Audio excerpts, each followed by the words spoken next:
তো বন্ধুরা দেখো, বরমশাই আমাকে মাঝ রাস্তায় নামিয়ে দিয়েছে।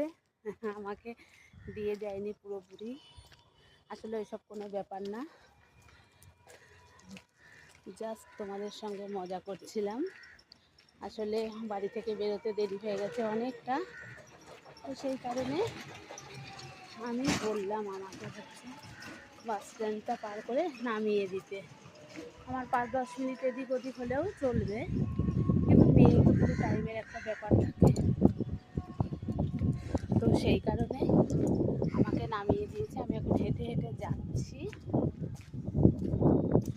ও কি করবে, ওর তাড়াহুড়ো থাকে সবসময়, তো আমি এখন হেঁটে হেঁটে যাচ্ছি। ও নিয়ে গেছে মেয়েকে স্কুলে, এই জন্যই আমাকে মাঝ রাস্তায় নামিয়ে দিয়েছে, আর অন্য কোনো ব্যাপার না। তোমাদের সঙ্গে প্রথমে জাস্ট মজা করলাম যে মাঝ রাস্তায়